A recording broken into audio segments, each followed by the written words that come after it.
Wyoming Territory, July 1873. The sky burned orange over the red hills when Victor Callahan found her crawling from the wreckage. She was barefoot, bloodied, and dragging herself across the dust like her life had not just been torn apart. Her dress was ripped down one side, her lips split, and one eye swollen near shut. But she was breathing, alive, somehow. Victor reined in his horse, boots hitting the ground before the dust had settled. He knelt beside her, and her hands, scraped to the bone, clenched into fists. "Do not touch me," she rasped. "I will not," Victor said, quiet and steady. "But I am not leaving you here." Her fingers curled tighter, then loosened. She blinked up at him. Her face was streaked with dirt and dried blood. "They are all dead." Victor nodded once. The wagon behind her was still smoldering. Smoke clung to the evening air. He had seen the trail of bodies, men, 2 women, and a child before he saw her crawling away from it all. "You are the only one breathing," he said. She looked past him toward the bodies. No tears, just a long, hollow stare. "Then let me die too." Victor stood, jaw clenched. No, her name was Verona Cade. She said it like it was a burden. She had no family left. The wagon had belonged to her uncle's small party heading for Oregon. Bandits took everything: the horses, supplies, and lives. Verona had hidden under the broken wagon, a pistol pressed to her chest, too wounded to run. Victor lifted her onto his horse and rode her back toward his small spread outside Emigrant Gap. He lived alone in a timber shack tucked up into the cottonwoods, near the edge of the hills. No wife, no children. Just a few cattle, a quiet creek, and enough land to keep busy. He set her in his only bed. She did not say thank you. 2 days later, Verona stood barefoot in his kitchen, her face still bruised, one arm in a makeshift sling. She held herself like a soldier. Her eyes were sharper now, watching him like she expected him to turn on her next. "You do not have to be afraid here," Victor said, pouring her some water. "I am not afraid," Verona said. "I am watching." He gave her the cup, and she took it with her good hand. "You were the only one strong enough to survive that attack." She set the cup down without drinking. The others screamed. "And you?" I held my breath. Victor looked at her, really looked. "You are stronger than any man I have known." Something flickered in her eyes then. Not pride, not softness, more like disbelief. "People say I am a devil," she said, "for surviving when no one else did." Victor shrugged. "Then the devil is braver than anyone else out there." She stayed. She did not ask to, and Victor never said the words, but she stayed. She helped where she could, mending shirts, boiling water, brushing down the horses with her left hand. She kept to herself, but when Victor came in with dust on his boots and sweat on his brow, she looked at him like she wanted to say something but changed her mind. One afternoon, he found her sitting against the barn wall, eyes closed, face turned up toward the sun. Her boots lay beside her, her feet tucked up under the hem of her new dress. "You do not flinch anymore when I walk in a room," Victor said. She opened one eye. "You have not given me a reason to." "I will not." "I know." Silence stretched between them. Then she said, "I never expected kindness from a man again." Victor walked over and sat beside her. The sun warmed his shoulders. He said nothing, just let the quiet settle. The townsfolk whispered about her. "That is the girl who lived when the others died. She must have made a deal with the devil." Victor heard it all when he rode in for supplies. He met it with silence, but one man made the mistake of speaking too loud. "She is not right," the man said. "A woman who lives through that kind of thing changes her. She is not natural." Victor set down his sack of flour. "She is stronger than any man here." The storekeeper stared. The others fell quiet. Victor picked up the flower again and walked out. That night, Verona sat on the porch, her knees drawn up, arms wrapped around them. Her hair was braided down her back, loose strands catching the wind. Victor sat beside her, his hands rough and still smelling faintly of horse. "I heard what they said," she said. He nodded. "And what you said? You are strong, Verona." She turned her head. "It feels like a curse most days." "It is not." He looked at her and she looked back. Her gaze was steady, no longer guarded. Something real passed between them then, not pity, not duty, something warmer, deeper. "I should be dead," she whispered. "But you are here," he said. "And I am glad." She reached for his hand slowly, like she was not sure he would let her. He did. Their fingers touched, then twined together. That was the first time he kissed her. He leaned in, slow and sure, and she met him halfway. Her lips pressed soft against his, but her hand gripped his tight, like she was anchoring herself to something real. When they pulled apart, she said, "You are the first man I have not been afraid of." Victor brushed a thumb across her cheek. "You will never need to be." She stayed in his bed after that. Not out of need, but choice. Her wounds had healed, but she no longer drifted through the days like a ghost. She laughed, sometimes quiet, surprised laughter, and Victor would stop whatever he was doing just to hear it again. One morning, she made coffee while he saddled the horses. She walked out carrying 2 enamel mugs, set one beside him on the fence post. "You are not going to ask me to leave," she said. "No." "You are not going to ask me to be someone else."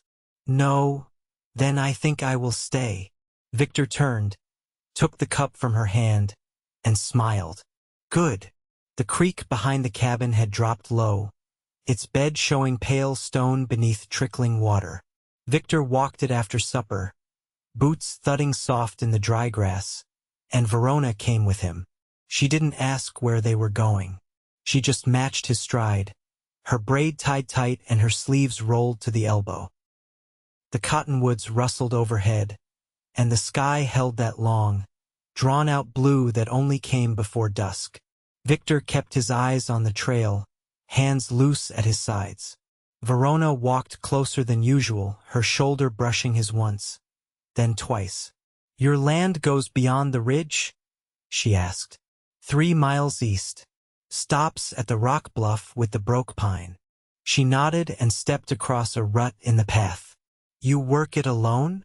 "I did." She slowed, looking ahead. "I could help build a smokehouse." "You've got no place to cure meat for winter." Victor glanced at her. "You know how. My uncle kept one. He taught me before we left Missouri." He didn't answer right away. The wind picked up, lifting the hem of her skirt. "I'll cut the posts if you mark where you want them." Verona smiled, not wide, but something quiet and sure.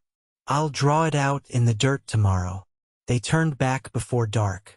On the walk home, she asked about the fence line near the northern edge, how often it needed mending. He told her about a bull that kept testing the rails, and she offered to keep watch with the rifle come morning. No hesitation hung between them now. Just the steady rhythm of 2 people learning to move in step. Inside, the lantern burned low. Verona sat on the edge of the bed, unpinning her sleeves. Victor banked the fire, then turned to find her watching him with an unreadable expression. "You ever leave this place?" she asked. He considered. "Rode to Cheyenne once. Didn't like it. Too many people? Too much noise." She untied the ribbon at her neck. "You ever think about selling and starting somewhere new?" Victor leaned against the doorframe. "This land's all I've got. I've buried things here. I've bled here." Verona looked down at her hands, the right one still pink from half-healed scrapes. "I thought I'd feel safer the farther I got from where it happened. But it's not distance, is it?" "No," he said. "It's who you're with when you stop running." She stood and crossed to him, her fingers grazing the edge of his sleeve. Then maybe I've stopped. Victor met her eyes. There was no trembling in her voice, no flicker of doubt. He took her face in his hands, brushing his thumb along her temple where the last of the bruising had faded. "You ever want to go?" he said. "I'd ride with you." She leaned into his touch. "I don't." That night, she wrapped her arm around his waist beneath the covers, her breath steady against his ribs. The next days stretched long and golden. Verona marked out the smokehouse with a stick in the yard, and Victor cut the posts from the line of deadwood near the ravine. She worked beside him, her sling long since cast aside, lifting boards and hammering nails without waiting to be asked. One afternoon, as she packed salt into the seams of a cured ham, she asked, "Do you think they'll come back?" Victor didn't have to ask who. "Not likely. I tracked their prints the morning I found you. They were headed south hard and fast." She pressed the salt in deeper. "If they did, I'd put them in the ground." She didn't flinch. "I'd help you." He watched her for a long moment. "You would." "Not out of anger," she said. "I just wouldn't run anymore." That night, they sat on the porch again. The sky stretched wide with stars. Verona rested her head against his shoulder. "Do you believe in fate?" she asked. Victor shook his head. "I believe in choice." She laced her fingers through his. "Then I made the right one." He kissed her temple, slow and steady. "So did I." Behind them, the cabin glowed with lamplight, and the scent of hickory smoke drifted from the yard. Verona pulled her shawl tighter around her shoulders, her hand never leaving his. They sat there until the coyotes yipped in the distance and the stars wheeled overhead. Two people no longer running, no longer alone. By harvest, the light had changed. It was softer now, brushing the hills in gold instead of white. The wind moved different, too slower, lower, like it was carrying the weight of the coming cold.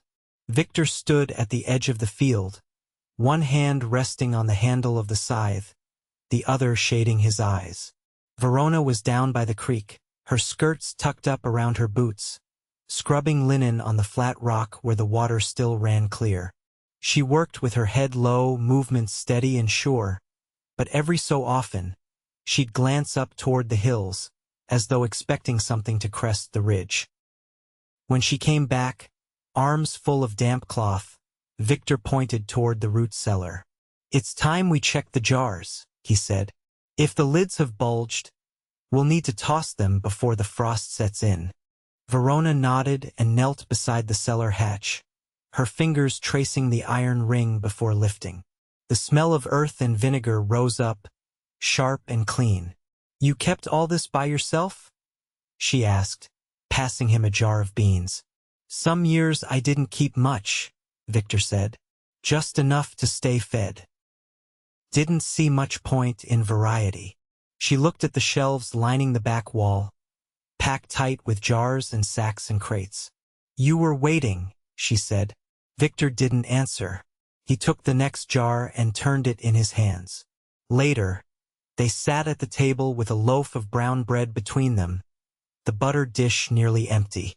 Verona wiped her hands on her apron and leaned back. "I've been thinking," she said, "about the land just east of your fence. It's flat, but it holds water." Victor tore a piece of bread. "You want a plant there?" "Carrots. Maybe onions if the ground's loose enough." He looked at her, then nodded once.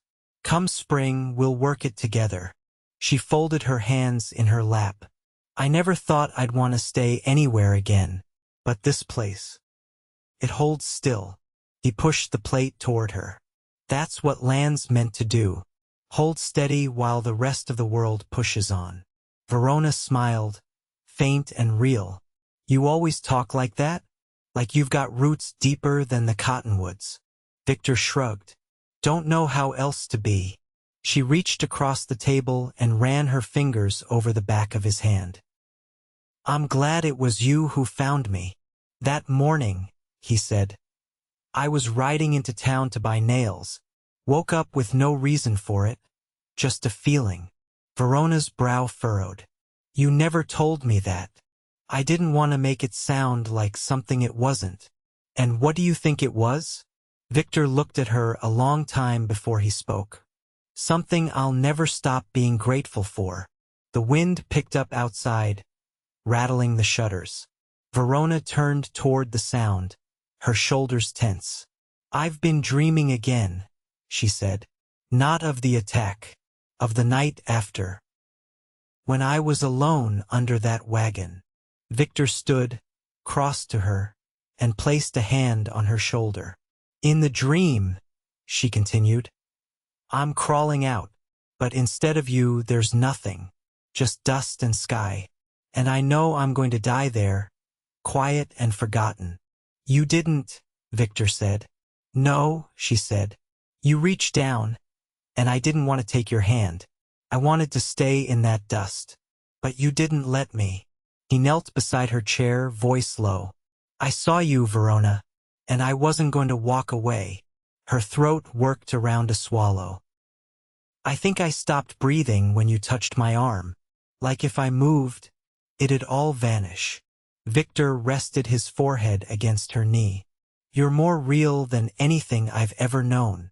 She slid to the floor with him, folding herself into his arms, her breath warm against his neck. I want to build something here, she whispered. Something that grows. We will, Victor said. One seed at a time. That autumn, they dug the plot east of the fence. Verona turned the soil with a spade while Victor drove stakes for a low fence. They worked side by side, sleeves rolled, hands dirty, quiet between them easy. As the days shortened, they stacked wood in the lean-to and lined the windows with oilcloth. Verona stitched a quilt, each square cut from old shirts and flour sacks, her fingers moving with quiet purpose. One evening, as Victor lit the lantern, she laid the finished quilt over the bed and stood back, her eyes on the colors. It's not perfect, she said. It's ours, he replied. She turned to him, her face lit by the soft flame. You said once I was stronger than any man you'd known. I meant it. Even now? Now that I'm not fighting to stay alive. Victor stepped closer, took her chin in his hand. Especially now. Her breath hitched. I don't feel like a devil anymore. You never were, he said. You were just the one who endured. They stood there, shadows flickering around them, the wind outside soft against the window pane. Verona reached for him, and he met her halfway, their foreheads touching. We'll build this life, she said. Victor's voice was steady. Together, and with winter settling in, they closed the door against the cold and stood side by side, no longer waiting to be saved, but building something that would last. By early November, frost had settled into the soil like a second skin. The mornings came with a brittle edge, and the chickens paced tight circles near their coop, wary of the cold. Victor rose early, as always, but Verona had begun waking before him, slipping quietly from bed to tend the fire. She never said why, and he didn't ask. He simply watched her from the doorway, wrapped in his coat, as she coaxed flame from kindling with steady hands.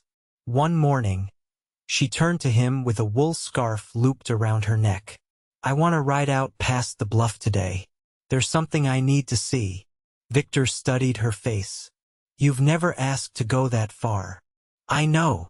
They saddled the horses without speaking further. Verona rode the chestnut mare she had broken herself in September, the one with the cautious gait and sharp ears. She sat straighter in the saddle now, her posture firm but not rigid, like she trusted her own weight again. The trail past the bluff veered northeast, winding between scattered junipers and old fence posts long since tilted by wind and time. When they reached the ridge, Verona pulled her horse to a stop and looked out across the valley below. Victor followed her gaze. Something familiar? No, that's the point, she said. There's space here, and nothing chasing me in it.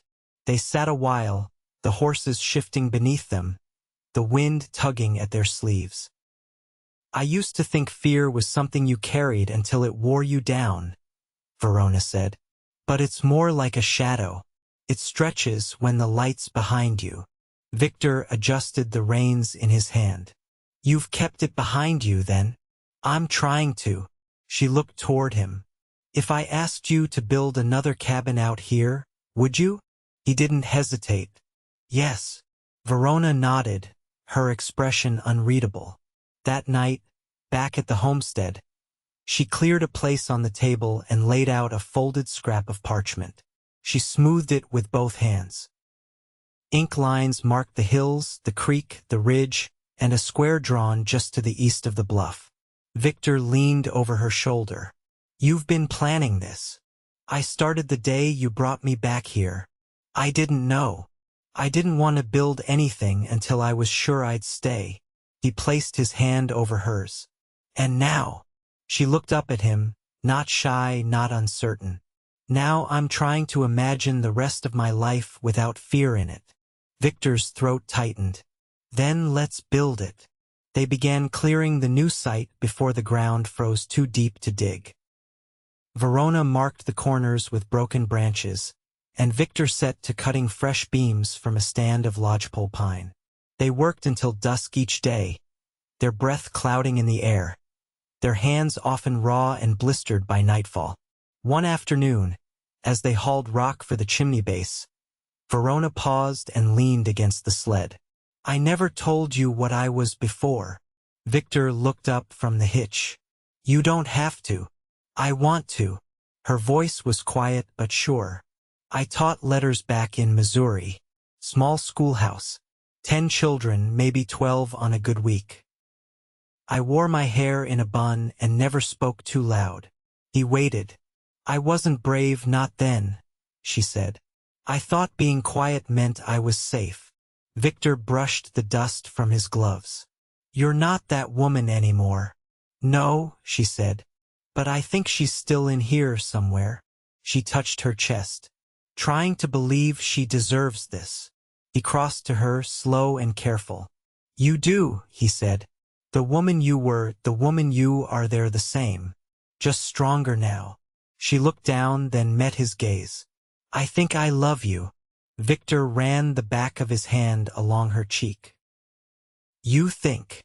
I know, she said softly. But saying it feels like stepping off a ledge. I'll catch you, he said. And then she kissed him firm, certain, like the words had opened something she no longer needed to guard. They finished the chimney before the first snow. Verona gathered fieldstones in her apron, stacking them with care. Victor shaped the hearth by lamplight, his hands steady even as the wind howled outside. They didn't speak much during those hours, but something in their silence had changed.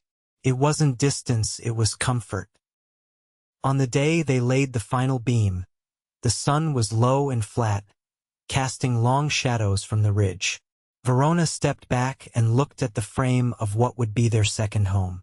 We should plant something out here come spring, she said.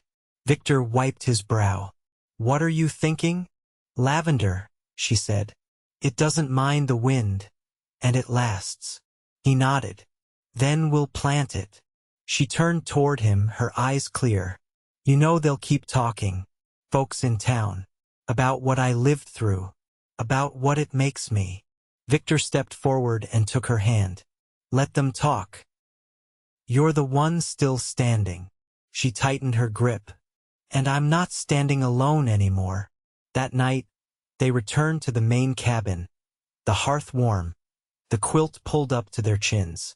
Verona ran her hand along his chest, slow and thoughtful. I've never known peace like this, she said. Victor kissed her brow. Then let's hold on to it. And they did. Through the snow, through the dark until spring came again, and lavender roots took hold in the earth they'd built together. The last frost lifted in early April, leaving the pasture spongy underfoot and the creek running full again.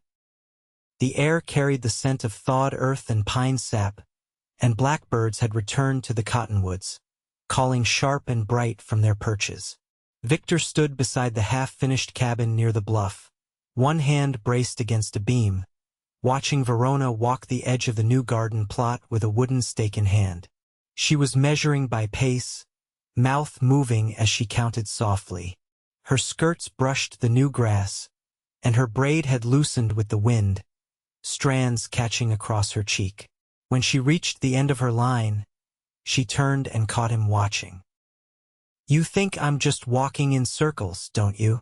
I think you see something here I don't yet," Victor said, stepping down from the frame. She planted the stake with a firm press of her boot. 2 rows of lavender and then potatoes. If the soil holds, I'll try cabbage. Victor crouched beside her, dragging a palm through the damp soil. "You ever think about teaching again?" Verona tilted her head. "You mean in town? Maybe. Or here. If we built a room onto the side of the new house." She looked past the field to where the ridge framed the sky. "I wouldn't know where to begin again." "You'd know," Victor said. "You never forgot. You just buried it for a while." Verona was quiet for a beat. "I'd want to do it my way. No chalkboards, no rows. Just hands in the dirt and stories told out loud. Then we'll build a place for that." She turned to him, her eyes steady. "You really mean to keep building with me?" Victor smiled, just a little. "I've never meant anything more." They spent the next week laying stone around the garden beds, hauling water from the creek in buckets strung from a branch across Victor's shoulders.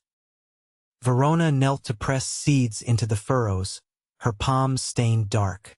By the 3rd morning, shoots of green had begun to push through, and she crouched with her knees in the dirt, watching them as if they might speak. "I'll need to trade for more seed," she said, brushing soil from her hands. "And a ledger. If I'm going to teach again, I'll need to keep track of what the children bring with them." Victor leaned against the fence post, arms crossed. "What makes you think there'll be children?"